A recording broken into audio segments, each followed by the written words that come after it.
இப்போ groupism nepotism சொல்ற மாதிரி இப்போ டைரக்டர் குரூப்பிசம் இருக்கு. முக்குளத்தோர் சம்பந்தமான ஒரு குரூப்பிசம் போகுது சினிமாக்குள்ள கண்டிப்பா இருக்கு. நீங்க இப்ப முத்தையா அவர்கள் படம்லாம் வந்து முக்குளத்தோர் சம்பந்தமான ஒரு குரூப்பிசம் போகும். மோகன் படம்லாம் பார்த்தா வன்னியர் சம்பந்தமான ஒரு குரூப்பிசம் போகும். ரஞ்சித் படம்லாம் பார்த்தீங்கன்னா பட்டியலின சகோதர குரூப்பிசமா போகும். இப்போ கவுண்டர் சம்பந்தமா ரஞ்சித் வந்திருக்காரு. இவங்க எல்லாமே குரூப்பிசம் ஆகுது. அந்த படம் ஓடுனதுக்கான காரணமும் எனக்கு இன்னும் புரியல. சொல்லிக்கிற மாதிரி அந்த படத்துல ஒன்றும் இல்லை. அது ஏன் ஓடிச்சுன்னு தெரியல. கேட்டால் சூர்யாவோட நடிப்பு அவங்களோட வழிகளை வெளிப்பாதெல்லாம் ஒன்றுமே கிடையாது. ஒரு பூமை ட்விஸ்ட் பண்ணி விடுறாங்க. உங்கள் வாழ்க்கையில் நடந்த துயரங்களையும் நீங்கள் பட்ட அவமானங்களையும் நீங்கள் சகிச்சு கொண்ட பல விஷயங்களையும் எங்களிடம் திணிக்காதீங்க. திமுக சட்ட ஒழுங்கை காப்பாற்றலான்னு ஒரு அறிக்கை கொடுத்தாரு. இதே ரஞ்சித் தான் சார்பட்டால விசா காலத்தில் வந்து கருணாநிதி அவர்கள் கைது செய்த ஒரு மேற்கோள் காட்டி அந்த படத்தில் பசுபதி வச்சு ஒரு கேரக்டராக டிசைன் பண்ணி அவருக்கு முட்டு கொடுத்தாரு. இப்போ அப்படியே மாறினோடனே இந்த அரசாங்கம் அப்போ கொடுத்த சப்போர்ட்டை இப்போ கொடுக்குமா, தங்கலானு கொடுக்குமா அப்படின்ற ஒரு டவுட் வருதுல்ல. சினிமாவோட வெற்றி தோல்வியும் ஒரு தனிநபருடைய வெற்றி தோல்வியும் அரசியல் கருத்துக்கள் வந்து தீர்மானிக்குது. ஆமா, ஒரு நடிகர் இருக்காரு, அவருடைய படம் ரிலீஸ் ஆகிறப்பனா அந்த படத்திற்கு அந்த நடிகர் மூலம் ஃபியூச்சர்ல நமக்கு என்ன கிடைக்கும். ஜாம்பவான் நேயர்களுக்கு பிரபாகரனின் அன்பு வணக்கம். இன்றைய அரசியல் அரங்கம் நிகழ்ச்சியில் நம்மோடு இணைந்திருக்கக்கூடிய சிறப்பு விருந்தினர் திரைப்பட தயாரிப்பாளர் திரு வெங்கடேஷ் அவர்கள். வணக்கம்ண்ணா. வணக்கம். பல அரசியல் சம்பவங்கள் குறித்து நம்ம பேசிக்கிட்டு வரோம். அதற்கிடையில சமீபத்தில் இந்த திரைப்படங்கள்ல ஜாதிய ரீதியான படங்கள் அப்படின்னு சொல்லிட்டு படங்கள் வருது, விமர்சனங்கள் எழுந்திருக்குது. அது ரெண்டு தரப்புல இருந்தும் வெவ்வேறு மாதிரியான கதைகள். அதுல குறிப்பா இப்ப கவுண்டம்பாளையம் படம் அது பெரிய விமர்சனத்துக்கு உள்ளாச்சு. இப்போ ரஞ்சித் அவர்களுடைய படம் தங்கலான் படம் வரப்போகுது. இதுலேயும் ஒரு சமூகம் சார்ந்த கருத்துக்கள் இருக்குன்றாங்க. கவுண்டம்பாளையம் படம் பெரிய எதிர்பார்க்கப்பட்டது. அதுலேயும் சாதிய ரீதியான கருத்துக்களுக்கு முரண்பாடு ஆதரவான கருத்துக்கள்லாம் வந்ததுன்னு இந்த மாதிரியான சினிமாக்கள் உள்ள வர்றதை நீங்க எப்படி பாக்குறீங்க? இந்த மாதிரி சினிமாக்கள் வர்றது வந்து சினிமாவுக்கு ஒரு நல்ல வளர்ச்சி கிடையாது. சினிமாவில் இருக்கக்கூடிய ரசிகர்களையும் சினிமாவில் இருக்கக்கூடிய நேயர்களையும் ஜாதி வாரியா நீங்க ஏன் பிரிக்கிறீங்க அப்படின்ற ஒரு கேள்வி கண்டிப்பா வருது.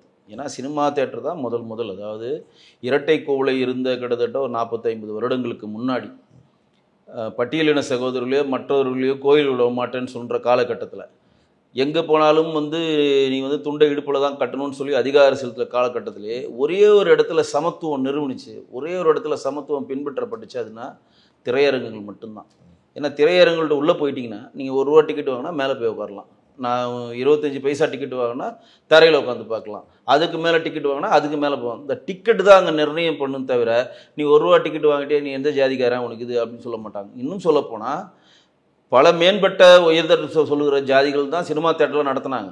அவங்க நடத்தினாலும் அங்கே வந்து பட்டியலின சகோதரர்களோ மாற்றுப்பட்டவர்களோ சமுதாயத்தில் ஒதுக்கப்பட்டவர்களோ போனாங்கன்னா அதுக்குரிய காசை கொடுத்தாங்கன்னா அவன் மேலே உட்கார வைப்பான். அப்போ அந்த இடத்துல சமத்துவம் நிலவுச்சு. இது எதுக்கு இங்கே பதிவு பண்ணுறேன்னா, பல இடங்களில் கோயில் உள்ள விட மாட்டேன்ட்டானுங்க, டீ கடை உள்ள விட மாட்டேன்ட்டானுங்க, மாலில் இப்போ கூட விடலை. இப்போ கர்நாடகா சேர்ந்து ஒரு மாலில் ஒரு விவசாயி வந்து வேடி கட்டிட்டு வந்தான்னு உள்ளன்னு பல பிரிவினை இருந்தாலும் தியேட்டரில் மட்டும் அந்த பிரிவினை பார்க்கப்படலை. ஏன்னா அது ஒரு பொழுதுபோக்கு சம்பவம்.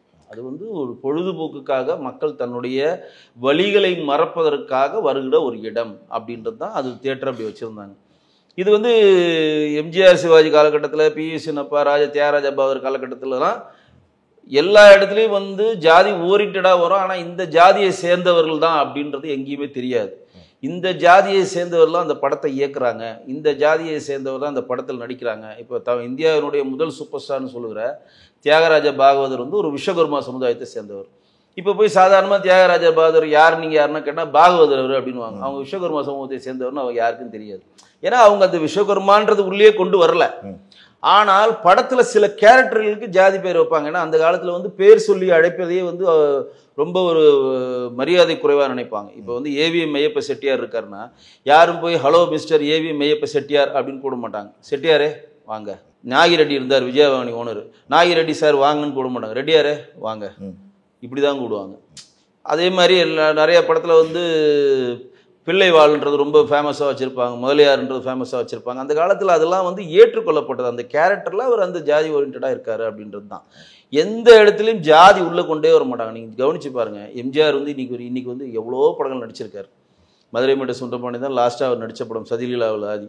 இந்த சதிலீலாவிலேருந்து மதுரை மீட்ட சுந்தரபாண்டிலேருந்து அவர் பல கேரக்டர் நடிச்சிருக்கார். மீனவனாக நடிச்சிருக்காரு, தொழிலாளியாக நடிச்சிருக்காரு, பஸ் கண்டக்டராக நடிச்சிருக்காரு. இது சம்பட்டி எடுத்து அடிக்கிற ஒரு தொழிலாளியாக நடிச்சிருக்காரு, படகோட்டியாக நடிச்சிருக்காரு, என்னென்னமோ எல்லா வித கேரக்டர், சிஐடி, போலீஸ்ன்னு சொல்லலாம். ஆனால் எங்கேயுமே பிரதானமாக நான் இந்த சமூகத்தை சேர்ந்தவன், இந்த ஜாதியை சேர்ந்தவன் எங்கேயுமே காட்ட மாட்டாங்க. எந்த ஒரு இடத்துலையுமே அது பிரதிநிதித்துவம் காட்ட மாட்டாங்க. ஒரு திருநூறு குங்குமம் வச்சுக்க மாதிரி கூட காட்ட மாட்டாங்க. இந்த இந்துக்கள் அடையாளமாக கூட கட்ட மாட்டாங்க. ஒரு கயிறு கட்டுற மாதிரி, உதிராட்சி, அதுக்கு கேரக்டர். இப்போ ஒரு சாமி கும்பிட போகிறாங்க அப்படின்னா அங்கே திருநூறு வைக்கிற மாதிரி காட்டுவாங்க, அது வேற. ஆனால் எந்த இடத்துலையுமே தான் இந்த ஜாதியை சேர்ந்தவன், இந்த இனத்தை சேர்ந்தவன் காட்டவே மாட்டாங்க. இதுதான் அன்றைய காலத்தில் பின்பற்றப்பட்டது. அது அப்படியே ரஜினி கமல் காலத்துக்கு வாங்க. ரஜினி கமல் காலத்தில் வந்த சமூக நல்லிணக்கம்லாம் எப்போ வந்துச்சுன்னா ரஜினி கமல் காலகட்டத்தில் தான். சங்கர், சலீம், சைமன் படம் பேர். மூன்று மதத்தை சேர்ந்தவர் நாங்கள் ஒருத்தர் தான். ஒரு வீட்டில் ஒரு குழந்தை பிறக்கும், அவங்க வந்து குழந்தை 3 குழந்தையும் காணாமல் போகும், 3 இடத்துல வளரும். ஒருத்தர் கிறிஸ்டின் வளர்ப்பார், ஒருத்தர் ஹிந்து வளர்ப்பார், ஒருத்தர் முஸ்லீம் வளர்ப்பார். சங்கர், சலீம், சைமன் சொல்லிட்டு அவங்கெல்லாம் ஒன்று சொல்லுவாங்க, மதத்தால் ஒன்று சேர்ற மாதிரி ஒரு புரட்சி கொண்டு வராங்க. வேதம் புதிது போன்ற படங்கள்லாம் கொண்டு வந்து எல்லா ஜாதியும் உள்ளடக்கி காதலுக்கு ஜாதி இல்லைன்றதை ஒரு கண்டென்ட்டை கொண்டு வந்தார் பாரதி ராஜா. அவரே அலைகள் ஓதில்ன்ற ஒரு படத்தில் காதலுக்கு மதமே இல்லை அப்படின்னு சொல்லிட்டு 2 பேர், ஒரு கிறிஸ்தவ மதத்தை சேர்ந்தவர்களும் ஒரு ஹிந்து மதத்தை சேர்ந்தவர் தான் இங்கே காதலிப்பாங்க. 2 பேர் உள்ளே போயிட்டு கடலில் போயிட்டு இவங்க சிலுவையை தூக்கி போடுவாங்க, அவங்க வந்து பூணில் அறுத்து போயிட்டு காதலுக்கு மதம் இல்லை அப்படின்னு ஒரு புரட்சியை கொண்டு வந்தாங்க. அதுக்கேற்ற இங்கே திராவிடன் மாடல்னு சொல்லுகிற திராவிட கட்சிகள்லாம் வரப்போ ஜாதி கலப்பு திருமணம் நீங்கள் பண்ணால் நாங்கள் உங்களுக்கு வேலை வாய்ப்பில் முன்னுரிமை தரோம், கலப்பு திருமணம் பண்ணால் நாங்கள் இந்த ஃபர்ஸ்ட் ப்ரிஃபரன்ஸ் தரோம், கவர்மெண்ட் இவ்வளோ நிதி தருதுன்னெலாம் சொல்லி அண்ணா பெரியார்லாம் வந்து சுயமரியாதைக்கு திருமணம் வந்துச்சு. சுயமரியாதை திருமணத்தை நிறைய பேர் இங்கே வந்து கவர்மெண்ட் வந்து பணம் கிடைக்குதுன்னு சொல்லி நிறைய பேர் கல்யாணம் பண்ணிக்கிட்டாங்க. நிறைய பேர் சுயமரியாதை இயக்க கல்யாணத்தின் மூலம் வந்து நாம் பெண்கள் வந்து அடிமை இல்லைன்ற அது ஒரு ட்ராக்கில் போகுது. இது எல்லாம் வந்து சினிமாவுக்கான கண்டென்ட். இங்கே எங்கேயுமே மதத்தைப்படியும் ஜாதியத்தைப்படியும் என் ஜாதி தான் உயர்ந்தது, என் ஜாதி தான் தாழ்ந்தது யாருமே எங்கேயுமே சொல்லலை. இல்லை, ஆனால் இன்னைக்கு ஒரு தரப்புல இருந்து சொல்கிறாங்களா, அன்னைக்கு வந்து தேவர் மகன் படமாக இருக்கட்டும், இல்லை நீங்கள் சரத்குமார் அவர்களுடைய படங்களாகட்டும், இதுலலாம் வந்து நீங்கள் சொல்கிற மாதிரி வெளிப்படையாக இல்லைனாலும் அந்த ஒரு முதலாளித்துவம் இருக்கிற மாதிரி அந்த மாதிரியான சில காட்சிகள்லாம் வைக்கப்பட்டிருக்கிறது. அதை தான் நாங்கள் இன்னைக்கு செய்கிறோம், அன்னைக்கு நீங்கள் பண்ணீங்க, இன்னைக்கு எங்கள் வழியை நாங்கள் சொல்கிறோம். இல்லை, நீ இப்போ வந்து அவங்க எடுக்கிறது நம்ம குறை சொல்லலாம். தேவர் மகன் படத்தை நீங்கள் பார்த்தீங்கன்னா தேவர் மகன்றது அப்படின்றது ஒரு காலத்தில் ஒரு ஊரில் இப்படி இருந்தாங்க, 2 பங்காளிகள் இருந்தாங்க, அவங்கள்ட்ட அதிகமாக நிலம் இருந்துச்சு, அவங்க இந்த சமூகத்தை சேர்ந்தவங்கள்ட்ட தான். அது டைட்டிலில் மட்டும்தான் வரும். அப்புறம் ஒரு வசனம் வருவான், அடிக்கடி கொடுக்கலாம் அவன் அப்புறம் நட தேவை அப்படின்ற ஒரு வசனம் வரும். அவங்க வீரமிக்கமாக இருந்தாங்க, இவன் நிரம்புலங்கள் வச்சுருந்தாங்க, அவங்கள்ட்ட வந்து குடியானவர்கள் வேலை செஞ்சாங்க, பட் அவங்களுக்கு கூட ஒற்றுமையாக இருந்துச்சு அப்படின்ற மாதிரி ஒரு கட்டமைப்பு தான் அங்கே ஏற்படுத்தினாங்க. தவிர ஒரு காலகட்டத்தில் ஒரு கிராமத்தில் அந்த கிராமத்தில் எப்படி இருந்ததோ அதை அப்படியே பிரதிபலித்தாங்க. சின்ன கவுண்டர் படமும் அதே தான். சின்ன கவுண்டர்னு பார்த்தீங்கன்னா அதில் வந்து ஒரு கவுண்டர் இனத்தை சேர்ந்தவராக இருப்பார். ஒரு காலத்தில் ஒரு கிராமத்தில் எப்படி தீர்ப்பு சொல்லுவாங்க, அந்த தீர்ப்பு எப்படி மேற்கோள் காட்டுவாங்க, திருப்பி இப்படி தான் பிரதிபலிச்சு. தவிர நான் உயர்ந்த ஜாதி சின்ன கவுண்டர், நீங்கள் தேவர் மகன் ஆகட்டும், சின்ன கவுண்டர் ஆகட்டும், பெரிய கவுண்டர் பொண்ணு, இந்த மாதிரி படங்கள்லாம் வருதுலாம் நீங்கள் கொஞ்சம் உன்னிப்பாக கவனிச்சிங்கன்னா இந்த சமுதாயத்துக்கும் இன்னொரு சமுதாயத்துக்கும் சண்டை மாதிரியே இருக்காது. கதை பாருங்கள், தேவர் மகனில் பங்காளி சண்டை. யார் பங்காளி? அவருடைய சொந்த சித்தப்பா பெரியப்பான்னு இருக்கிற சண்டையில் நாசருக்கும் கமலுக்கும் வரும் பங்காளி சண்டை. ஒரே இனத்தை சேர்ந்தவங்களுடைய பங்காளி சண்டையாக தான் அந்த கதை நகரும். சின்ன கவுண்டர் எடுத்தாலும் மாமனுக்கும் மச்சினனுக்கும் சண்டை. இவருடைய தங்கச்சி விஜயகாந்த் தங்கச்சி அவர் கொடுத்துருப்பாரு, அவங்க கல்யாணம் பண்ணி ஏமாத்திருப்பான், வேற கல்யாணம் பண்ணிப்பா, 2 பேருக்கான சண்டை. சமூக ரீதியான கலப்பை எங்கேயுமே வராது. சமூக ரீதியான கலப்பை அங்கே கொண்டு வர மாட்டாங்க. அந்த பங்காளி சண்டையில் இந்தந்த கேரக்டர் இருக்கும், ஒரு வண்ணாங் கேரக்டர் இருக்கும், ஒரு முடிவெற்ற கேரக்டர் இருக்கும், ஒருத்தர் மற்ற கேரக்டர், இந்த கேரக்டரை பிரதிபலிக்கும். தவிர இந்த கேரக்டர்லாம் தாழ்ந்தது, இந்த கேரக்டர்லாம் உயர்ந்தது அப்படின்னு காட்ட மாட்டாங்க. இதே ஒன்றா இருக்க கற்றுக்கணும்னு சொல்லி வீசேகர் எடுத்தார். அதெல்லாம் பார்த்தீங்கன்னா ரொம்ப தெளிவாக அவர் வந்து மருந்தடிக்கிறவங்களாகட்டும், பறையடிக்கிறவங்களாகட்டும், அவங்களாம் உயர்த்தி எல்லாம் சமமானு சொல்லி ஒரு வாதியார் திருத்துற மாதிரிலாம் எடுத்திருப்பாங்க. அதெல்லாம் ஏற்றுக்கொள்ளப்பட்டது. இப்போ என்ன பெரிய பிரச்சனை, இப்போ இந்த கவுண்டம்பாளையம் படமாகட்டும், இப்போ தங்கலான் ரிலீஸ் ஆக போகுது, இதெல்லாம் என்ன பிரச்சனைனா, இந்த சினிமா வந்து எல்லாருக்கான சினிமா கிடைக்கிறப்ப இப்போ இருக்கக்கூடிய பட்டியலின சகோதரை சேர்ந்த சில டைரக்டர், குறிப்பாக சொல்லப்போனால் மாரி செல்வராஜ், பா ரஞ்சித், இன்னும் பல பேர்லாம் தான் பட்ட வழிகளை திரை மூலம் வெளிக்கொண்டு வராங்க. தான் வந்து எவ்வளோ வழிபட்டோம், எந்த காலத்தில் நீங்கள் ஆதிக்க ஜாதியாக இருக்கப்போ நாங்கள் எவ்வளோ வழிகள் பட்டோம், எவ்வளோ அவமானப்பட்டோம், எங்கள் வாழ்வியல் முறை இப்படி தான், இதை நீ பாரு, நான் பட்ட வழிகளை உனக்கு சொல்கிறேன், நீ பாரு. நீங்கள் பட்ட வழிகளை நாங்கள் பார்க்குறோம், ஒரு படம் பார்ப்போம், 2 படம் பார்ப்போம், எல்லாமே இதே மாதிரி வந்துச்சுன்னு வச்சிங்க வெளியே போயிடுவாங்க ஆடியன்ஸு. இப்போ உங்களுக்கு ஒரு வழி இருக்குது, உங்களுக்கு ஒரு பிரச்சனை, உங்களுக்கு ஒரு வழி இருக்குன்னா நீங்கள் 1 படம் 2 படம் நீங்கள் பார்ப்பீங்க, தொடர்ந்து அவரோட பிரச்சனையை போய் பார்ப்பீங்களா? இப்போ குரூப்பிசம், நெப்போட்டிசம் சொல்கிற மாதிரி இப்போ டைரக்டர் குரூப்பிசம் இருக்குது. முக்குளத்தோர் சம்மந்தமான ஒரு குரூப்பிசம் போகுது சினிமாக்குள்ளே கண்டிப்பாக இருக்குது. நீங்கள் இப்போ முத்தையா அவர்கள் படம்லாம் வந்து முக்குளத்தோர் சம்மந்தமான ஒரு குரூப்பிசம் போகும். நம்ம மோகன் படம்லாம் பார்த்தா வன்னியர் சம்மந்தமான குரூப்பிசம் போகும்.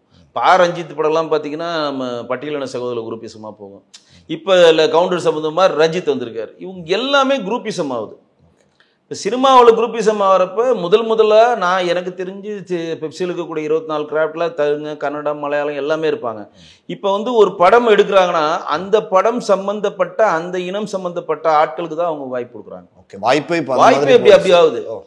இப்போ நீங்கள் முத்தியாவில் எடுக்கிற படங்கள்லாம் பார்த்தீங்கன்னா அவர் இனம் சம்மந்தப்பட்டவங்களுக்கு தான் தொடர்ந்து வாய்ப்பு 1-2 மாறும்.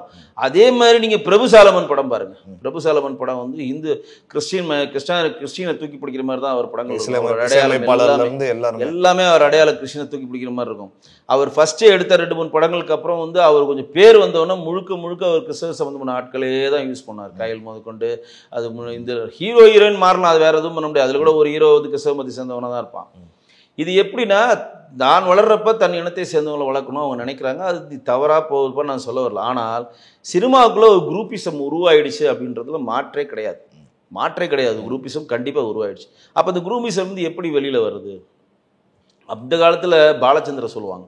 பாலச்சந்திர பெரும்பான்மை பாலச்சந்திரம், மணிரத்னம் பிராமண சமூகத்தை சேர்ந்தவர் தான் வாய்ப்பு கொடுப்பார். நீங்கள் சும்மா ஜஸ்ட் திங்க் பண்ணி பாருங்க. நம்ம கவிதாலயா கிருஷ்ணன் ஆகட்டும், நம்ம கமல் ஆகட்டும், ரஜினி எக்ஸ்பர்ட் ரஜினியை மட்டும் நீங்கள் கழிச்சு விட்டு நீங்கள் பாலச்சந்திரன் இன்ட்ரடியூஸ் பண்ண ஆட்கள் எல்லாம் ஜஸ்ட்டு நீங்கள் இமேஜின் பண்ணி ஒவ்வொருத்தர் ஒன்றும் பிரித்து சொன்னால் பெரிய டைம் இல்லை. அவ்வளோ பேர் நீங்கள் பண்ணிங்கன்னா ஒவ்வொருத்தரும் மைனூட்டாக பார்த்தீங்கன்னா வந்து பிராமண சமூகத்தை சேர்ந்தவங்க தான் இருப்பாங்க, ஆணாகட்டும் பெண்ணாகட்டும். அது வந்து அந்த காலத்தில் வந்து மக்களிடம் தெரியல. அது வந்து தெரியல, ரைட், அவங்கவுங்க வசதிக்கு எனக்கு இவங்க கம்ஃபர்ட்டாக இருக்கா நான் எடுக்கிறேன்ட்டு அவங்க போயிடுறாங்க. இதே மாதிரி தான் பிரபுசாலமனும் பண்ணார். அவருக்கு தெரிஞ்ச அவருடைய கிறிஸ்டின் மைனாரிட்டியில் யாரார் இருக்காங்களோ அவங்களெல்லாம் கொண்டு வந்து ஒரு நடிகையாக்கி அது மூலம் வந்து அடுத்த கட்டத்தை நகர்ற மாதிரி தான் அவரும் பண்ணுறாரு. இது வந்து வெளியிலேருந்து மணிரத்னம் பார்க்குறப்ப மணிரத்னம் இன்ட்ரடியூஸ் பண்ண ஹீரோக்கெல்லாம் யார்? மாதவன் இன்ட்ரடியூஸ் பண்ணுறார், அவர் ஒரு பிராமண சமூகத்தை சேர்ந்தவர். அரவிந்த் சாமி இன்ட்ரடியூஸ் பண்ணுறார், அவர் பிராமண சமூகத்தை சேர்ந்தவர். இன்னும் 2-3 பேரை இன்ட்ரடியூஸ் பண்ணுறாரு, அவங்க எல்லாமே பிராமண சமூகத்தை சேர்ந்தவர். அந்த காலகட்டத்திலேருந்தே இருக்கு.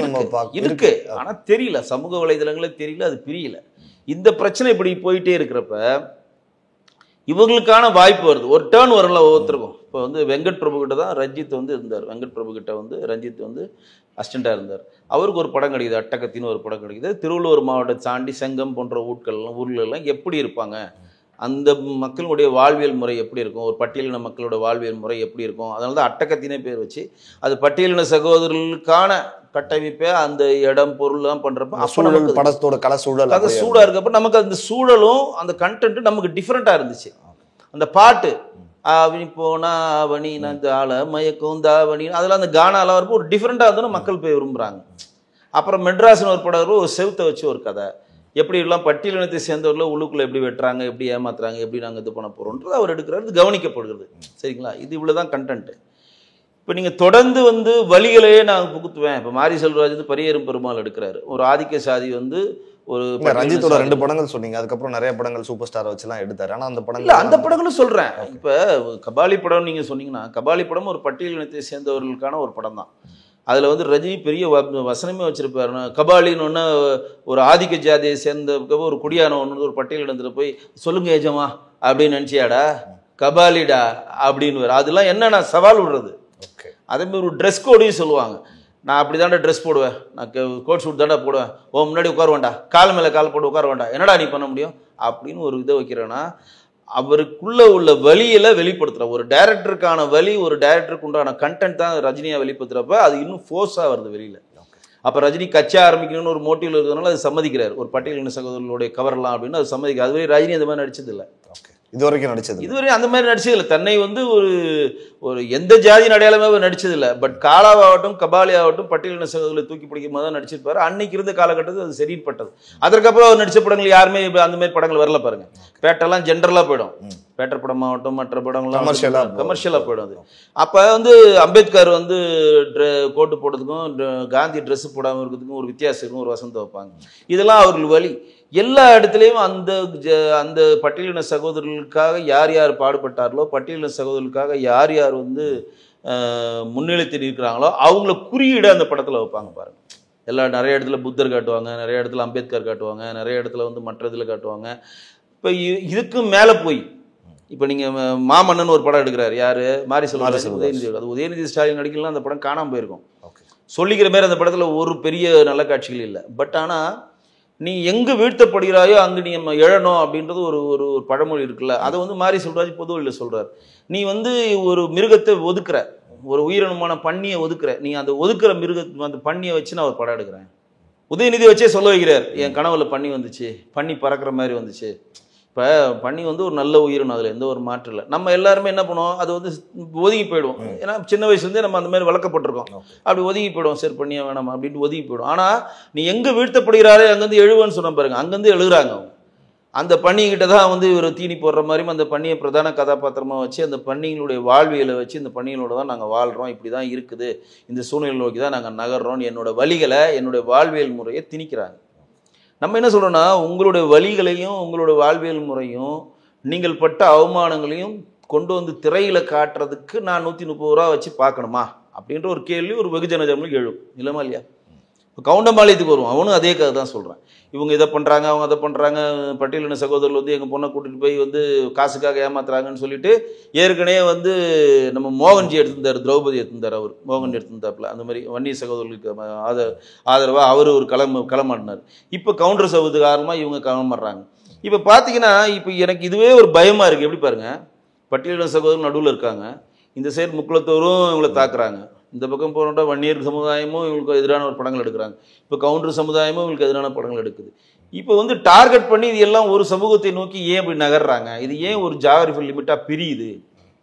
இல்லை இப்படி வாலண்டரியாக எடுக்கிறதுக்கு தான் வச்சிருக்கிற இந்த கருத்தை சொல்லிடணும் அப்படிங்கிறதா, இல்லை பொருளாதார அடிப்படையில் சினிமாவில் வெற்றி பெறதுக்கு இது ஒரு டூலாக இப்போ இந்த சமயத்தில் டூலாக தான் ட்ரை பண்ணுறாங்க. பட் ஆனால் இஷ்யூ என்னன்னா, இது எப்போ அதிகமாச்சு அப்படின்னு பார்த்தீங்கன்னா, பா ரஞ்சித், மாரி செல்வராஜ் போன்ற ஆட்கள்லாம் தன்னுடைய வழிகளை வெளியே பிரதானமாக கோடிட்டு காட்டுறப்ப தான் அது வழிகள் அதிகமாகுது. இதோட வழிகள் அதிகமாகிறப்ப அவங்க என்ன நினைக்கிறாங்கன்னா, இது வந்து கரெக்டாக போய் சேர்ந்துருமோ, இப்போ நம்ம தான் தப்பு பண்ணிட்டோம், இவங்களாம் கரெக்டுன்ற மாதிரி ஒரு கட்டமைப்பு வந்து ஆயிடுமோ, அப்போ நம்ம தான் கரெக்டு, இவங்க தப்பு காட்டணும்னு சொல்லி அவன் எடுக்கிறான். பதிலுக்கு பதில் தான் அது, பதிலுக்கு பதில் தான். அதுதான் இப்பயும் சொல்கிறான். அந்த காலத்தில் இருக்க தேவர் மோகனையும் அந்த காலத்தில் சின்ன கவுண்டரையும் பெரிய கவுண்டர் போனையும் இப்போ இருக்க ஜாதி படங்களையும் ஒப்பிடவே முடியாது. ஏன்னா அவன் வந்து பங்காளி சண்டையையும் மாமா மச்ச சண்டைன்னு வச்சே நகர்த்திட்டான். அவன் எந்த ஜாதி உள்ள கொண்டு வரல. இங்கே வந்து பிரதானமாக ஒரு ஜாதி அவன் ஐடென்டி பண்ணுறான். இந்த ஜாதிக்காரன் எனக்கு துன்ப வைக்கிறான், இந்த ஜாதிக்காரன் என்னை ஏமாத்துறான், இந்த ஜாதிக்காரன் என்னுடைய பெண்ணை வந்து கடத்திட்டு போய் கல்யாணம் பண்ணி குலத்தை வந்து ஏமாத்துறான்னு நேரடியாக குற்றம் சாட்டுறான். இப்போ பா ரஞ்சித் போன்ற ஆட்கள், மாரி செல்வராஜ் ஆட்கள்லாம் தன்னுடைய வழிகளை வெளிப்படுத்துறாங்க. நாங்கள் எவ்வளோ அசிங்கப்பட்டோம் பார்த்தீங்களா அந்த காலத்தில், எங்களை எவ்வளோ அவமானப்படுறோம், அதெல்லாம் உண்மை. நான் சொல்றேன், நான் இல்லைன்னு சொல்ல. ஆனா உதாரணத்துக்கு நான் ஜெய்பீம் இடையூறுக்கு மன்னிக்கணும், உதாரணத்துக்கு ஜெய்பீம் படம் ஒரு நல்ல கதைக்களமோட வந்த படம் தான். அந்த விஷயம் எல்லாருக்குமே போய் சேர்ந்தது, எல்லாருமே அந்த படத்தை ஒரு சாமானியனா பார்த்தாங்க.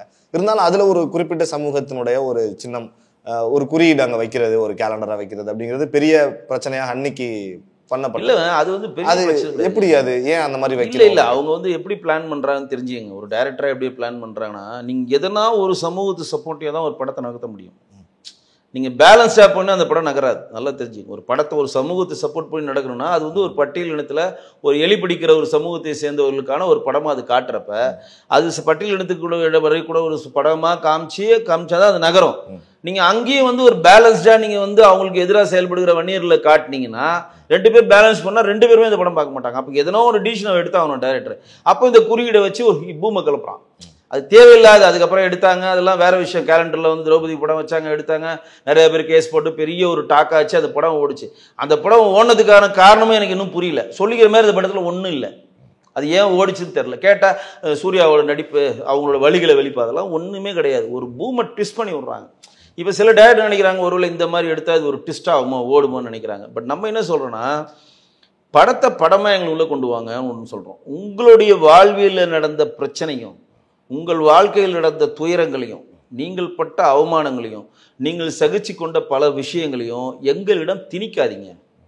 அதேமாதிரி ஆதிக்க ஜாதிகள் வந்து இவன் இப்படி பண்ணுறான் அப்படி பண்ணுறான்னு கம்ப்ளைண்ட் பாக்ஸாக எங்கிட்ட வராதிங்க, கம்ப்ளைண்ட் பண்ணாதீங்க. இப்போ நான் கவுண்டம்பாளையத்தையும் சொல்கிறேன், திரௌபதி படமும் சொல்கிறேன், மற்ற படங்கள்லாம் ஆதிக்க ஜாதின்னு சொல்கிறேன், சும்மா சொல்கிறேன், ஒரு எக்ஸாம்பிள் சொல்கிறேன், நம்ம முத்தியா சார் எடுக்கிற படங்களும் சொல்கிறேன்.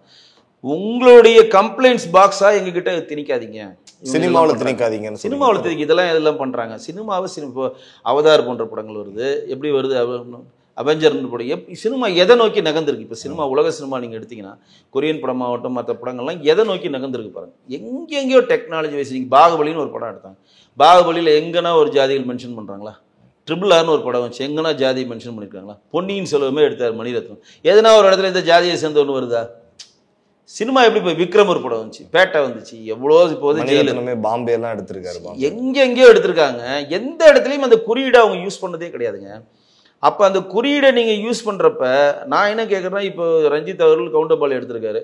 கவுண்டர் இனத்தினுடைய மக்கள் மட்டும் கவுண்டம்பாளையம் பார்த்தா ஓடிடுமா படம்? தமிழ்நாட்டில் 38 தொகுதி இருக்குது. 38 தொகுதியில் கொங்கு தொகுதின்னு பார்த்தீங்கன்னா ஒரு 8 தொகுதி இருக்கும். மிச்ச தொகுதியெல்லாம் படம் ஓடாதுல்ல. அது அகெயின்ஸ்டாக தானே போவாங்க. பட்டியலின சகோதரர் இப்போ ரஞ்சித் ஆகட்டும், மாரி செல்வராஜ், யார் யார் பட்டியலின சகோதரருக்கு ஆதரவாக படம் எடுக்கிறாங்களோ அவங்களுக்கு கேள்வி கேட்குறேன். நம்ம பூந்தமல்லி, இது அரக்கோணம், திருவள்ளூர் மாவட்டத்தில் கொஞ்சம் பேரும், இந்த சைடு வட ஆற்காடு மாவட்டம், விழுப்புரம், கள்ளக்குறிச்சி, சிந்து பேரில் தான் பட்டியலின சகோதரர்கள் இருக்கிறாங்க. அந்த சைடு தென் மாவட்டங்கள் உள்ளே போயிட்டாங்கன்னா பட்டியலின சகோதரர்கள் ஊருக்கு கொஞ்சம் பேர் தான் இருப்பாங்க. அப்போ இந்த ரெண்டு பெல்ட்டில் மட்டும் படம் ரிலீஸ் பண்ணி ஓடினா போதுமா? மற்ற பெல்ட்டில் ஓட தேவையில்லையா? இன்றைக்கி இது மோகன் போன்ற ஆட்களுக்கும் நம்ம இந்த கேள்வி முன்வைக்கிறோம். திரௌபதி போன்ற படங்கள்லாம் இப்போ எடுக்கிறப்ப ஒரு ஜாதியை மையப்படுத்தி நீங்கள் எடுக்கிறப்ப வட ஆற்காடு மாவட்டம்னு சொல்லுகிற கள்ளக்குறிச்சி ஆகட்டும், விழுப்புரம் மாவட்டம், திருவண்ணாமலை மாவட்டம், இந்த பெல்ட், தருமபுரி, இந்த பெல்ட்டில் தான் வன்னியர் சமூகம் ஜாஸ்தியாக இருக்காங்க. நீங்கள் மதுரை, திருச்சி, ராமநாதபுரம், எங்கள் ஊர் சைட்லாம் போனீங்கன்னா வன்னியர்கள் கிடையாது. அப்போ இந்த பெல்ட்டுக்கு மட்டும் படம் 100 நாள் ஓடிடுமா? அப்போ நம்ம என்ன இதில் உங்கள்கிட்ட முன்வைக்கிறோன்னா, சினிமாவை சினிமாவாக உள்ளே கொண்டு வாங்க. சினிமாவில் ஜாதிகளை காட்டவே காட்டாதீங்க.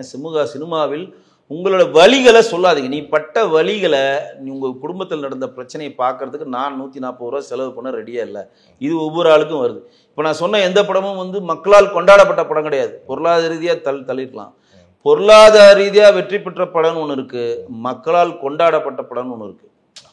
பொருளாதார வெற்றி அடித்தா அந்த படம் வெற்றி கிடையாது. ஒரு படம் ஒரு 3 நாள் ஃபுல்லாக ஓடிட்டு நீங்கள் வந்து இப்போ 20 கோடி ரூபா கொடுத்து படம் எடுத்துட்டு நான் 25 கோடி சம்பாதிச்சிட்டேன், அதனால அந்த படம் ஓடிச்சுட்டு, அது வெற்றி கிடையாது. அது வெற்றி கிடையாது. உதாரணத்துக்கு பல படங்கள் எளிமையா வந்து வெற்றி பெறும். குட் நைட் ஆகட்டும், போர் தொழில் ஆகட்டும், சித்தா ஆகட்டும், டாடா ஆகட்டும், இதெல்லாம் என்ன இருக்குது இதில்? கொண்டாடப்படப்படுறதை நம்ம கேட்குறோம். வெற்றி எடுத்துக்கு ஒரு படத்தை எப்படி வேணால் வெற்றி பண்ண வைக்கலாம். ஒரு படத்தை வந்து ட்விஸ்ட் பண்ணி, இப்போ கூட ரிலீஸ் ஆன 2 படங்கள் ஆகட்டும், ராயன் ஆகட்டும், அந்த கண்லாம் வந்து யார் யார் விமர்சனம் பேசுங்களோ அவங்களாம் 20,000 30,000 கொடுத்து ஒரு பாசிட்டிவ் கமெண்ட் பற்றி படம் ஓடின மாதிரி ஒரு கட்டமைப்பு ஏற்படுத்துறாங்க. ஆனால் படம் ஓடலை. அந்த நாள்லாம் ஓடலை. அதெல்லாம் சும்மா. இப்போ உதாரணம், இப்போ நம்ம லேட்டஸ்டாகவே சொல்கிறோம், இப்போ கவுண்டம்பாளையம் அங்கே எதிர்பார்த்த அளவுக்கு ஏன் ஓடலைன்னா, மக்கள் தெளிவாயிட்டாங்கன்னா படம் ஓடாதுங்க. என்னடா எப்போ பார்த்தாலும் இதை பற்றியே சொல்லுங்கிறோம். நம்ம ஏதோ வீட்டில் 1008 பிரச்சனை இங்கே வரும். இங்கே வந்தால் இதை லவ் பண்ணாது, அந்த லவ் அட்வைஸ் சொல்லியே சாவடிக்கிறேன். என்னடா அது? பொழுதுபோக்கை தாண்டி வேறு விஷயங்கள் தானே வரணும். இப்போ அந்த நல்ல புரிஞ்சுங்க. இப்போ ஒரு 200 பேர், இப்போ 1000 பேர் படம் பார்க்க வரானா, 1000 பேரில் அந்த இனத்தை பெருமைப்படுத்துகிற ஆள் வராதாங்க அது கை தட்டுவான். நல்லா கேளுங்க. அந்த இனத்தை பெருமைப்படுத்துகிற மாதிரி ஒரு வசனம் வந்து ரஞ்சித் வச்சு போட்டிருக்காருன்னு வச்சுக்கோங்க, அந்த இனத்தை சேர்ந்தவன் தானே கை காட்டுவான். மிச்சம் 900 பேர் சும்மா தானே இருப்பான். 900 பேருக்கு வெறுப்பு தானே வரும். என்ன அவனுங்க இங்கே வந்துட்டு உயிரோட வீட்டில் தான் இந்த சண்டை அந்த சண்டைன்னு வந்தால் ஒரு என்டர்டைன்மெண்ட்டே இல்லாமல் நம்ம சாவடிக்கிறாங்க. அதே மாதிரி பட்டியலின சகோதரர்களுக்கு சொல்கிறேன். இப்போ ரஞ்சித் படம் மாவட்டம் மற்ற படம்லாம் வரப்போ அந்த இனம் சம்மந்தப்பட்ட ஆளுகள் தான் அவனுக்கு கை தட்டுவான். மாற்று இடத்தை சேர்ந்து கை தட்டுவானா? அவன் கம்முன்னு தானே இருப்பான். அவனுக்கு ஒரு வெறுப்புணர்ச்சி வரும்ல. அப்போ நம்ம என்ன சொல்கிறோன்னா, எல்லாருக்குமே உங்களுடைய வீட்டில் நடந்த பிரச்சனையை பொது வழியில் கொண்டு வராதிங்க. உங்கள் சமூகத்தில் நடக்கிற பிரச்சனையை காசு கொடுத்து எங்களை பார்க்க வைக்காதீங்க. சினிமா ஒரு என்டர்டெயின்மெண்ட்டாக கொண்டு போங்க. சினிமான்றது ஒரு ஜாலி. உங்கள் வழியிலேயே நீங்கள் தொடர்ந்து அதிக ஜாதிகள் பண்ணாங்கன்னு சொல்லிகிட்டே இருந்தால் ஒரு கட்டத்து மேலே இவங்க போனாவே இவனுக்கு இதாண்டா வேலை, இவனுக்கு இதை தாண்டா பண்ணுவானுங்க, நாங்கள் வெளில வந்துடுறோம். ஏன்னா அவங்க என்ன நிலைமையில் இருக்க. இப்போ மாரி செல்வராஜ் கூட ஒரு பேட்டியில் சொல்கிறார், எங்களுக்கு இழக்கிறதுக்கு ஒன்றும் இல்லை, நான் வந்து என் வழியில் சொல்கிறத நீங்கள் பார்த்து தான் ஆகணும். பார்க்கலாம், எங்களுக்கு ஃபினான்ஸ் தானே பண்ண மாட்டீங்க, பரவாயில்ல, நான் படமே எடுக்கல, நான் ரோட்டில் நின்று கத்துவேன், பரவாயில்ல, அது அவருடைய தனிப்பட்ட உரிமை, தனிப்பட்ட செயல், அதை நம்ம தலையிட விரும்பல. ஆனால் அவங்க தெளிவாக இருக்காங்க, நாங்கள் இப்படி தான் பண்ணுவோம் அப்படின்ட்டு அவங்க தெளிவாக இருக்காங்க. ஏன் அப்படின்னா அவங்களோட வழிகளை சொல்கிறாங்க. அவங்க வழிகளை நீங்கள் திரும்பி சொல்லியிருந்தால் அது நகராது ஒரு கட்டத்து மேலே. ரெண்டாவது வந்து நெருக்கடி. எப்படி பாருங்கள், அவரே சொல்கிறார், எனக்கு ஃபினான்ஸ் பண்ண மாட்டாங்க, எனக்கு இதை பண்ண மாட்டாங்க, நெருக்கடி கொடுக்க ஆரம்பிச்சிருவாங்க அப்படின்னு. உண்மை தானே. இப்போ என்கிட்ட பணம் வாங்குற, என்னை பற்றியே நீ தப்பாக சொல்கிற, அது வருமா வராதா? ஓகே, என்கிட்ட நீ பணம் வாங்குற ஃபினான்ஸு, என்னுடைய பணத்தின் மூலம் தான் படம் நகருது, நீ என்னை பற்றி என் ஜாதியை பற்றி தப்பாக சொல்கிறியா? நிறைய பேர் இங்கே என்ன சொல்கிறாங்க, ஜாதி இல்லைன்றாங்க. அதெல்லாம் கிடையவே கிடையாது. எல்லா இடத்துலையும் ஜாதி இருக்கிறது. இப்போ தங்கலான் பிரச்சனை என்னன்னா, தங்கலான் பிரச்சனை வந்து ரஞ்சித்தை வந்து இதனால் வரையும் நேரடியாக நான் பட்டியலின சகோதரருக்காக பாடுபடுறேன்னு சொல்லிட்டு இருந்தாலும், இப்போ ஆம்ஸ்ட்ராங் கொலை வழக்கு அப்புறம் அவர் வந்து ஒரு அரசியல் ரீதியாக நகர்ந்து திமுகவை எதிர்க்கிறார். இங்கே இருக்கக்கூடிய நம்ம மு.க. ஸ்டாலினுடைய அரசாங்கம் பட்டியலின தலைவர்களுக்கு பாதுகாப்பு கொடுக்க தவறிவிட்டது. திமுக சட்ட ஒழுங்கை காப்பாற்றலான்னு ஒரு அறிக்கை கொடுத்துட்டார். இதே ரஞ்சித் தான் சார்பட்டால மிசா காலத்தில் வந்து கருணாநிதி அவர்கள் கைது செய்த ஒரு மேற்கோள் காட்டி அந்த படத்தில் பசுபதியை வச்சு ஒரு கேரக்டராக டிசைன் பண்ணி அவருக்கு முட்டு கொடுத்தாரு. இப்போ அப்படியே மாறினோடனே இந்த அரசாங்கம் அப்போ கொடுத்த சப்போர்ட்டை இப்போ கொடுக்குமா, தங்கலானு கொடுக்குமா அப்படின்ற ஒரு டவுட் வருதுல்ல, இப்போ வந்து இப்போ ஆம்சாங் கொலை வழக்குக்கு முன்னாடி இந்த ரஞ்சித்துக்கும் ஆம்சாங் கொலை வழக்குக்கு பின்னாடி இந்த ரஞ்சித்தும் மாறுது. கொலை வழக்குக்கு அப்புறம் என்ன மாறுது, அவர் பட்டியலின தலைவராக அறியப்படுறாரு, அவர் ஒரு அமைப்பு நீளம் கட்சி மூலம் ஒரு ஆர்ப்பாட்டம் நடத்துறாரு, எல்லாமே ஒரு அரசியல் ரீதியாக நகர்றாரு அவர். அப்போ அரசியல் ரீதியாக நகர்றப்ப அரசியல் ரீதியாக இருந்து திரைப்படம் பார்க்குறவர்களுக்கெல்லாம் ஒரு எதிரியாகிறாரு. இதனால் வரையும் ரஞ்சித்ன்றது ஒரு 50% பேருக்கு அவர் பட்டியலின சகோதரர் தான் தெரியும், வேற யாருன்னா தெரியுமா? அவர் ஏதோ டைரக்டர்ப்பா அப்படின்னு தானே எல்லாருக்குமே தெரியும். இப்போ ஒரு கொலை வழக்கு சம்மந்தமாக பொது வழியில் வந்து அந்த கொலை வழக்கு கண்டுபிடிக்கணும், கண்டன ஆர்ப்பாட்டம் நடத்துறாரு, ஊர்வலம் நடத்துறாரு, டெய்லி ஒரு அறிக்கை கொடுக்குறாரு, இவன் மேலே டவுட் இருக்குது அவன் மேலே டவுட் இருக்குன்றா, 2 பேரும் கட்டி பிடிச்சி அழுகிறாங்க, மிகப்பெரிய லெவலில் காட்டப்படுகிறது பொது வழியில். இவர் இந்த பட்டியலினத்தின் கூட சகோதரர், இவர் தான் அந்த படம் எடுக்கிறாரு அப்படின்னு காட்டி ஒரு அரசியல் ரீதியாக நகர்றப்ப ஆடியன்ஸ் உள்ள வரப்ப அரசியல் ரீதியாக வர ஆடியன்ஸ் அவாய்ட் பண்ணுவோம். இது மைனூட்டாக திங்க் பண்ணோம். இப்போ இந்தியன் 2 ஃபெயிலியருக்கு எவ்வளோ காரணங்கள் சொல்லப்பட்டாலும் முக்கியமான காரணம் என்னன்னா, கமலுடைய ரசிகர்களே கமலை வெறுக்கிறான். கமலோட ரசிகர் ஏன் கமலை வெறுக்கிறான்? அரசியலில் நிலைத்தன்மை இல்லை, நான் இடது இல்லை வடது இல்லை, நான் வந்து மையமாக இருப்பேன்னு சொல்லிட்டு திமுகவுடைய சொம்பு தூக்கியாக போயிட்டு தேர்தலில் கூட போட்டியிட மாட்டேன், சுயநலமாக ஒரு ராஜ்யசபா சீட்டுக்கெல்லாம் நம்மளை வித்துட்டாரு அவர், ஒத்த ராஜ்யசபா சீட்டுக்காக நம்மளை வித்துட்டாருன்றது. இதனால் வரையும் வந்து அரசியலும் சினிமாவும் கலந்து கமலோட பிரயாணப்பட்ட ரசிகர்லாம் வெளியில் வரான்.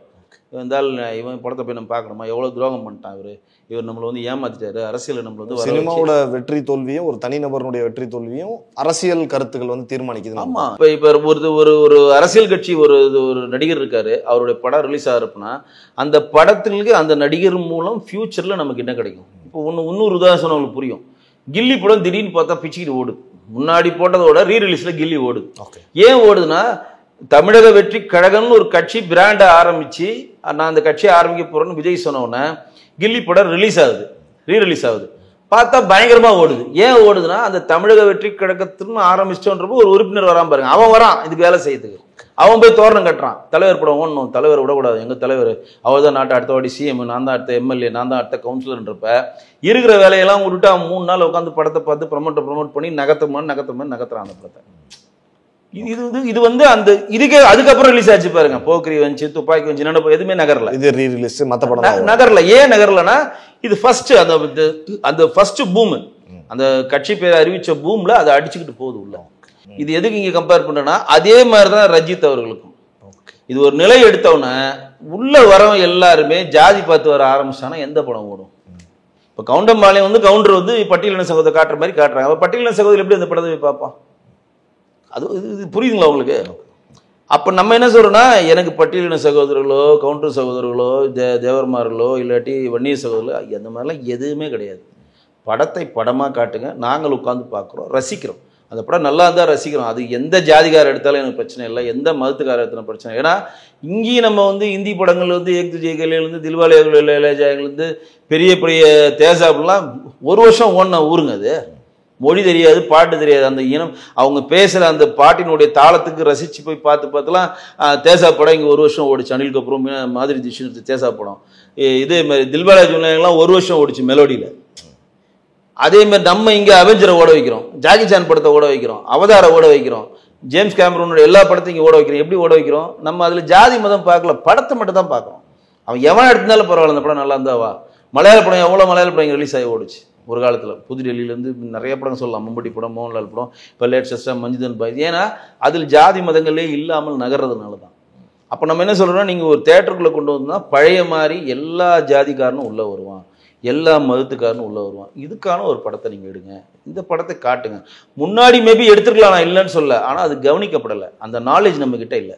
இப்போ எடுத்து பேசுகிறாங்க சில படங்கள் நடக்கிற விஷயங்கள். இப்போ வந்து சம்சாரம் படத்தில் விஸ்வர் வந்து ஏன் பேண்ட்டு போடல அப்படின்னு கேள்வி கேட்டால், கோதாவரி நான் 1967 பேண்ட்டு போதை நிப்பாட்டிட்டேன் அப்படின்னு வசனம் சொல்கிறாரு.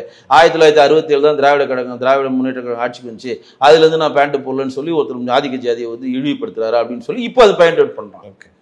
ஜென்டில்மேன்ல பிராமண சமூகத்துக்கு எதுக்கு சப்போர்ட்டா என்னென்ன இப்போ வந்து சங்கர் எல்லா படத்துலையும் பிராமண சமூகத்துக்கு சப்போர்ட்டா பண்றாரு. இப்போ ஒவ்வொன்றா எடுத்து பாயிண்ட் அவுட் பண்றான். சுஜாதா வசனங்கள்லாம் ஒவ்வொரு காட்டுறான். அதே சுஜாதா தான் நீங்க இந்தியன் 1ல ஒரு வசனம் எழுதியிருப்பார், கிரேசி மோகன் வந்து போய் டிரைவிங் லைசன்ஸ் கேட்க போவார். அப்போ வந்து என்ன ஈடுக்குச்சி பாட்சாதான உன் பேர் அப்படின்னுவார். உனக்கு எப்படியா தெரியும்? தைசாதான தெரியாதுன்னு. அவர் எழுதின வசனத்தை சேர்ந்த ஒரு ஐயங்கார் தான். ஓகே, சுஜாதா ஒரு ஐயங்கார், ஸ்ரீகாந்த் ரங்கராஜன் தான் ஒய்ஃப் பேர்ல சுஜாதா. அந்த கதைக்களத்துக்கு தேவன் தான் அவர் பயன்படுத்துறாரு. அது கவுண்ட் பண்ணி வேற கலாய்ப்பாரு. பாட்சாரதி, ஆமா உனக்கு எப்படி தெரியும்? அங்க ஒரு பேரை இன்னைக்கு அது மென்ஷன் பண்ண முடியாது. நீ எல்என்டில தானே ஒர்க் பண்ண, இன்னைக்கு எல்என்டி பேரை சொல்ல முடியுமா புதுவெளியில? ஒரு வாரம் நீ கியூல போயினா ஒரு வாரம் கழிச்சு அவன் லைசன்ஸ் கிடைக்கும். ஒரு நாளைக்கு 1000 ரூபா, லாஸ் ஆஃப் 7000 ரூபா, காசு சரியா இல்லையானா தந்துடுறேனே, ஆனா குத்துருனா அங்கங்க கப்பம் கட்ட முடியலனா அப்படின்னு சொல்றதப்ப அந்த ஈடுக்குச்சின்னு சொல்றதும், மயிலாப்பூர்னு சொல்றதும், தயிர் சாதம் சொல்றதும், பாத்த சாதின்னு சொல்றதும், எல்என்டி சொல்றதும் இப்ப சென்சார்ல நாங்களே வைக்க ஆர்வப்பட மாட்டோம். இன்னைக்கு அது பெரிய பூதாகரமாகுங்க. என்னை இழிப்படுத்துறேன்னு ஒருத்த வந்து நிற்பான். ஆனால் அது எழுதுனதே ஒரு பிராமண சமூகத்தை சேர்ந்தவர் தான். அவங்க ஏன் எழுதுறாங்க? அந்த கதாபாத்திரத்துக்கு அது தேவைப்பட்டது. அப்படிதான், இப்படிதான் நீங்க எடுத்துக்கணும். இன்னைக்கு அப்படி இல்லை. இன்னைக்கு எல்லாத்தையும் பிரிச்சு வேர்மே அவங்க எழுதிட்டாங்க, வேர்மே எங்களை அவமானப்படுத்திட்டாங்க, உடனே ஒரு போராட்டத்தை பண்ணும், உடனே ஒரு நாடு தழுவில ஒரு போராட்டம், எல்லாரும் வாங்கன்ற மாதிரி பண்றாங்க. அப்ப நம்ம என்ன கோரிக்கையை வைக்கிறோம்? தங்கலான் ஆகட்டும், கவுண்டம்பாளையம் ஆகட்டும், அட்டகத்தி ஆகட்டும், மெட்ராஸ் ஆகட்டும், படியேறு பெருமான் ஆகட்டும், நம்ம மாரி செல்வராஜ் படங்களான மாமன்னன் ஆகட்டும், எல்லா படங்களையும் நாங்கள் ரசிக்க தயாராக இருக்கிறோம். எங்கேயுமே யாருடைய ஜாதி அடையாளத்தையும், ஒரு ஜாதி உயர்ந்தவர், ஒரு ஜாதி என்னை கொடுமைப்படுத்தினார், ஒரு ஜாதி தாழ்ந்தவர்ன்ற விஷயத்தை கொண்டு வராதிங்க. சினிமாவை ஒரு என்டர்டெயின் மீடியாவுக்குள்ளே நீங்கள் கொண்டு வந்தால் தான் சினிமா நகரும். சினிமான்றது ஒரு பொழுதுபோக்கு சாதனம். இது வந்து இங்கே இருக்கக்கூடிய ஒவ்வொரு டைரக்டர் மனதிலையும் பதிக்கணும். இப்போ பாருங்கள், போட்டியாக போயிட்டு இருப்பார். நீ எடுத்தியா, நான் எடுப்பேன். நீ இதை எடுத்தியா, இதை நான் எடுக்கிறேன். இதை அப்போ வந்து இன்வெஸ்டர்ஸ் எங்கெங்க மாறுறான் பாருங்க. தலைவர் அங்கே எடுத்துகிட்டு நம்ம எதனா ஒன்று பதிலடி கொடுக்கும் தலைவரை, ஒரு 4 ஃபினான்ஸில் பிடிக்கும் தலைவர், ஒரு கதை சொல்கிறேன்ட்டு டப்புன்னு அவன் வரான். அப்போ வந்து அவன் அவனுடைய நண்பர்களுக்காக மட்டும் தான் படம் எடுக்கிறான். அந்த படம் ஓவராலாக ஓட வேண்டியமா? தமிழ்நாட்டில் இருக்கக்கூடிய கிட்டத்தட்ட வந்து வெளிநாடுகளை சேர்த்து இப்போ 10 கோடி பேர் இருக்கும். தமிழ்நாட்டில் மட்டும் 7-7.5 கோடி பேர் இருக்கும். இந்த 7.5 கோடியில் சினிமா பார்க்குறவங்க ஒரு 5 கோடின்னு வச்சுக்கோங்க. இந்த 5 கோடியும் 5 பலவேறு விதமான ஜாதி மதத்தை சேர்ந்தவங்க 5 கோடி பேரும் படம் பார்க்கணும்ல. அப்போ தான் ஒரு படம் ஹிட் ஆகும். நான் குறிப்பிட்ட எண்ணத்துக்கு மட்டும் சப்போர்ட் பண்ணி தான் எடுப்பேன், அதனால அந்த படம் ஹிட் ஆகும். எப்படி ஹிட் ஆகும்? எப்படி ஓடும் அந்த படம்? எவ்வளோ சென்சாரில் நம்ம ஃபில்டர் பண்ணி கொடுத்தாலும் அதையும் மீறி இப்போ வந்து சில பேர் என்ன நினைக்கிறாங்க, டைரக்டர் தோல்வியானாலும் பரவாயில்ல, நான் அப்படி தான் பண்ணுவேன்றலாம் ஒன்றுமே பண்ண முடியாது. ஆனால் நம்ம ஒரு கோரிக்கையாக நிகழ்ச்சி வாயிலாக வைக்கிறது, எல்லோரும் விரும்புகிற, எல்லோரும் வேண்டுகிற, எல்லோரும் வெளியில் வந்து சந்தோஷப்பட்டு போடுகிற மாதிரி என்டர்டெயின்மெண்ட் மூவிகளை கொண்டு வாங்க. இந்த மதத்திணிப்போ, ஜாதி திணிப்போ, இனத்திணிப்போ எதையுமே கொண்டு வராதிங்க. ஒன்று. ரெண்டாவது, நீங்கள் எவ்வளோ கஷ்டப்பட்டீங்க அனுதாபங்கள், ஆனால் அந்த வழியிலே திருப்பி சொல்லி எங்களை வெறுப்பேற்றாதீங்க. மூணாவது, மற்றவர்கள் மாற்று சமூகத்தை சேர்ந்தவர்கள் வந்து தாங்கள்லாம் எவ்வளோ அதிகாரம் படைத்ததாக இருந்தோன்னு காட்டிக்கிற உங்கள் ஜாதி பெருமை பேசுகிற படங்களையும் இங்கே கொண்டு வராதிங்க. ஏன்னா ஆர்கே சுரேஷ் கூட ஒரு மேடையில் சொன்னார், நாங்கள் ஆண்ட பரம்பரை. இன்னைக்கு எங்கே இருக்காருன்னு தெரியல அவர். ஏன்னா சினிமாவில் எல்லாருமே சரிசமாக தான் பார்க்கப்படுவாங்க. இன்னைக்கு ரஜினிகாந்த் நம்ம கொண்டாடுறோமே, ரஜினிகாந்த் எந்த ஜாதின்னு தெரிஞ்சால் கொண்டாடுறோம். கமலஹாசன் ஒரு பிராமண சமூகத்தை சேர்ந்தவர். ரஜினிகாந்த் வந்து மராட்டியத்தில் கெய்வாட் அப்படின்றதா, அது வந்து ஒரு பட்டியலின சகோதரருடைய ஜாதி. நிறைய பேருக்கு இங்கே தெரியுமான்னு தெரியல. கொண்டாடலையா நீங்கள் அவரை? நீங்கள் இளையராஜாவை கொண்டாடுறீங்களா? இளையராஜா ஒரு பட்டியலின சகோதரர் தான், நீங்கள் கொண்டாடலையா? நம்ம எங்கன்னா பார்த்தோமா? இளையராஜா ஒரு பட்டியலின நம்ம எங்கன்னா பார்த்தோமா? எங்கேயுமே பார்க்கறது இல்லைங்க. சினிமாவில் திறமை இருக்கிறவங்க மேலே வர அவனும் தன ஜாதிக்காரன் அடையாளப்படுத்துறது. சினிமாவை சினிமாவை மட்டும் பாருங்க. பல தகவல்கள்னா எங்களுக்காக சினிமாவை தொடங்கி சினிமாவில் சாதி அரசியல் அப்படின்னு நிறைய விஷயங்கள் நீங்கள் கடந்து வந்தது பார்த்தது எல்லாம் எங்களுக்காக சொன்னீங்க. ஜாம்பவான் நேயர்கள் சார்பாகவும் இந்த பிரபாகரன் சார்பாகவும் மனமார்ந்த நன்றி.